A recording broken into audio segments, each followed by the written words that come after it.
Hello everyone, welcome in my channel chemistry by Suman Khanna. जैसा कि आप इससे पहले वाली वीडियो में हम डिस्कस कर रहे थे कि समीकरणों को संतुलित कैसे करते हैं, उसी का पार्ट 2 है ये। हम बाकी की समीकरण को संतुलित करेंगे। ये आपकी बुक में दी हुई क्वेश्चन नंबर 5 और 6, और इससे पहले हमने डिस्कस किया है क्वेश्चन नंबर देखो आप, इससे पहले हम क्वेश्चन 6 डिस्कस कर चुके हैं। क्वेश्चन 5 और 8 को हम डिस्कस करने वाले हैं, ठीक है। क्वेश्चन नंबर 7 भी है इसमें, ठीक है। क्वेश्चन नंबर, अब इस वीडियो के अंदर हम बात करें क्वेश्चन 5, 7 और 8, और 6 को हम पहले डिस्कस कर चुके हैं। अब इसके अंदर हम बात करते हैं कि N2, यहाँ पर नाइट्रोजन है, N2 + H2 arrow NH3, ammonia बनाने की विधि है जिसमें नाइट्रोजन और हाइड्रोजन दोनों मिलकर अमोनिया का निर्माण करते हैं, ठीक है। अब यहाँ पर बैलेंस करेंगे हम समीकरण को। यहाँ नाइट्रोजन कितना है 2 और यहाँ पर कितना है 1, तो हम इसको 2 से गुणा कर देते हैं। 2 3 6, हाइड्रोजन 6 हो चुके हैं, तो यहाँ पर हाइड्रोजन 2 है, तो यहाँ से 3 से गुणा कर देंगे हम, तो ये समीकरण इस तरह से संतुलित हो जाती है, ठीक है। अब नेक्स्ट हम इसको संतुलित करते हैं। हाइड्रोजन कितने हैं 2, यहाँ पर कितने हैं 2, सल्फर कितने हैं 1, यहाँ 1, ऑक्सीजन यहाँ 2, यहाँ 3 हो रहे हैं। पर फिर इसको हमें संतुलित की, यहाँ पर 1, यहाँ 2 3, तो हम इसको संतुलित करेंगे, ठीक है। यहाँ 2 से गुणा कर देते हैं और यहाँ भी 2 से गुणा कर देते हैं, तो ऑक्सीजन कितने हो गए यहाँ 4, यहाँ भी 2 और 2 4 हो गए। बाकी हम देखते हैं बाकी चीजें। हाइड्रोजन कितने हो गए यहाँ 4 हो गए, यहाँ 2 है तो 2 से गुणा कर दिया। सल्फर कितने हैं यहाँ पर 2 हो गए, तो यहाँ पे भी 2 से गुणा कर दिया हमने।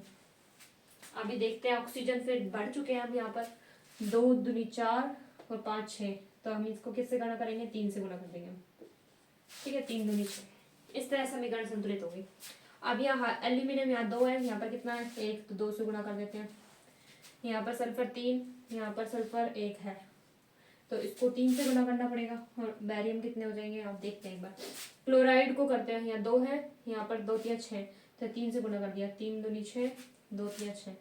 अब यहाँ पर बैरियम 3 हो गया, तो यहाँ 3 से गुणा कर देंगे। सल्फर यहाँ 1 है, यहाँ पर 3, 1 क्यों 3 हो चुके हैं, 3 से गुणा हो गया ना।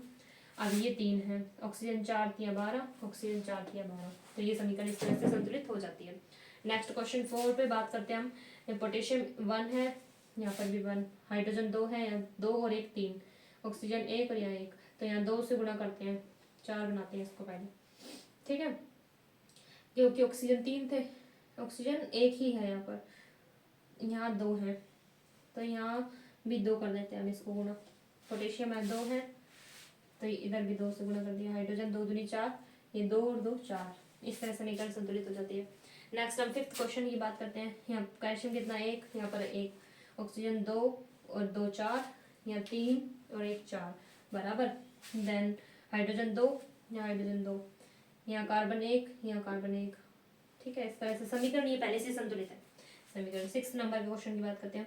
जिंक यहाँ 1 है, यहाँ जिंक 1 है, नाइट्रोजन यहाँ, सिल्वर यहाँ 1, यहाँ 1, नाइट्रोजन यहाँ 1 है, यहाँ 2 है, तो ये 2 से गुणा कर देंगे। और 2 3 6, यहाँ ऑक्सीजन 6 हो चुके हैं, ये भी 3 दूनी 6 6 हो चुकी हैं। सिल्वर यहाँ 2 है, तो इसको 2 से गुणा कर देंगे। इस तरह से समीकरण को संतुलित करते हैं हम, ठीक है। नेक्स्ट 7 क्वेश्चन की बात करते हैं कि एल्यूमिनियम प्लस कॉपर क्लोराइड और AnCl3 प्लस कॉपर, यहाँ पहले से ही मैंने 3 लिखा हुआ है, देखो अभी एक बार बैलेंस करते हैं। क्वेश्चन उतारते हुए लिख दिया शायद। नेक्स्ट अब हम बात करते हैं, एल्यूमिनियम यहाँ 1 है या 1 है, यहाँ कॉपर 1 है, यहाँ 1 है, क्लोराइड यहाँ 2 है, यहाँ 3 है, तो इसको इस तरह इस संख्या से गुणा करेंगे, ऐसी संख्या जो कि बराबर आ जाए दोनों तरफ। यहाँ 3 से गुणा कर देते हैं, 3 दूनी 6, तो यहाँ 2 से गुणा कर देते हैं, 2 3 6।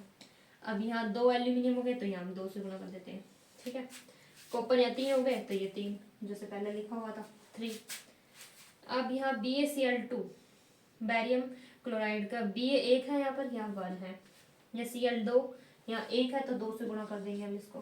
पोटेशियम यहाँ 2 है, तो यहाँ भी 2 हो गए हैं। सल्फर यहाँ 1 1, ऑक्सीजन 4 ये 4, इस तरह से समीकरण संतुलित हो गई है।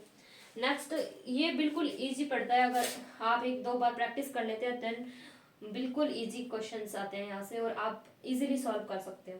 तो 1-2 बार प्रैक्टिस कीजिए आप, तो आप इजीली कर लेंगे। अब पोटेशियम ब्रोमाइड में पोटेशियम 1 यहाँ पर 1, ब्रोमाइड 1 यहाँ 2 है, तो 2 से गुणा कर देते हैं। पोटेशियम यहाँ 2 हो गए, तो यहाँ 2 से गुणा कर देते हैं, ठीक है। अब ये इसके बाद में आता है बैरियम। बैरियम यहाँ 1 है, या फिर 1 है, क्लोराइड या 2 है या 2 है, ठीक है। जिंक कार्बोनेट या Zn1 या 1, कार्बन 1, ऑक्सीजन 3 और ये 2 और एक 3, मैग्नीशियम 1 या 1, हाइड्रोजन 1 या 2, तो 2 से गुणा कर देते हैं, या क्लोराइड 2 और यहाँ पर भी 2। इस तरह से समीकरण को हम संतुलित कर लेते हैं। इक्वेशन को संतुलित करना, बैलेंस करना कोई भी ज़्यादा कठिन काम नहीं है। अगर आप 1-2 बार इसको प्रैक्टिस कर लेते हो ना, तो बहुत ईजी पड़ता है। अब इस वीडियो के लिए इतना ही। देन हम बाकी की आगे नेक्स्ट जितने भी रिएक्शन है उनकी परिभाषा और उसके उदाहरण मैं है अगली वाली वीडियो में डिस्कस करने वाली हूँ। तो आप जुड़े रहिए मेरे साथ इन वीडियो की इन सीरीज़ में, जिसमें क्लास 10th की जो साइंस है वो मैं इजीली तरीके से रिवाइज कराने वाली हूँ। शॉर्ट बिल्कुल, और शॉर्ट और स्वीट, जिसमें आप बहुत जल्दी जो चैप्टर है उसको रिवीजन कर सकते हैं। Then thank you so much for watching and जुड़े रहिए मेरे साथ वीडियोज़ में।